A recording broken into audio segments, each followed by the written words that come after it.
Welcome back to You Heard It Here with Dr. Gary. This is earwax removal vlog number 93. In today's episode, we're going to look at a compilation of several different earwax removals that were recently performed in my office. This first patient, you could see that there was a severe impaction and actually some moisture in the ear canal.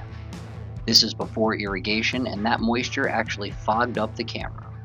We removed that outer layer of dry, dead skin and earwax. Quite a bit came out initially.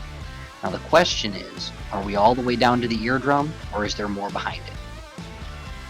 The answer is clearly that there is a layer of skin, wax, or film along the eardrum that is actually preventing this patient from hearing well, causing a muffled sensation with fullness in the ear. I'm taking my time as I'm looking at this, trying to figure out what the best way to pull that skin and wax away from the ear canal ceiling and off the eardrum itself, kind of peeling it down, revealing the eardrum and allowing us to get a good relief for that patient.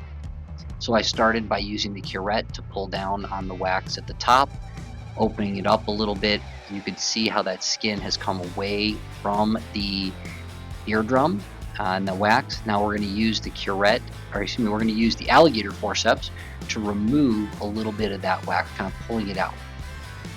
After that, we're going to use a little bit of irrigation now that we've gotten it opened up a little bit. This combination of using curette, the alligator forceps, as well as irrigation is a great way to remove wax when it's stubbornly stuck to the ear canal wall and or the eardrum.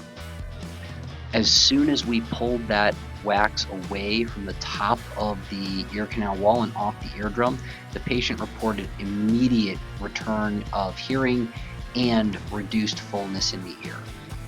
Now you can see after the irrigation, the majority of that has come out. There was still a little bit left, but we did leave that there as the patient was going to return after a few weeks to have us look at it again.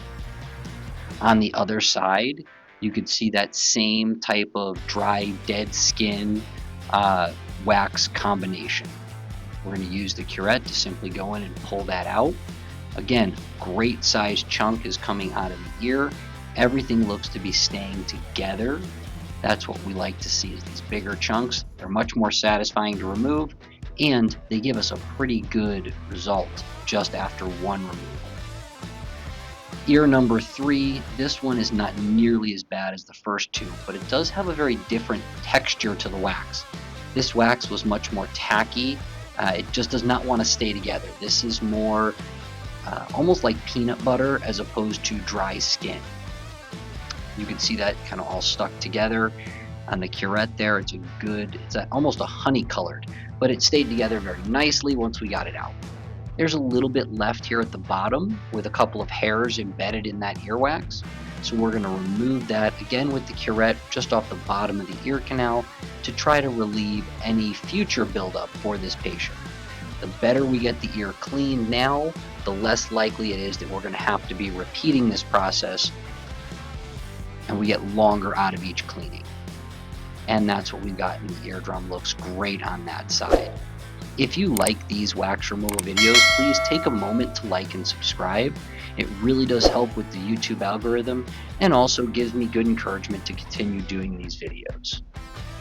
And our next ear is this patient's other ear, and you can see that it's very similar. There's quite a bit down at the bottom of the ear canal, and this patient's ear canal becomes almost like a V shape at the bottom.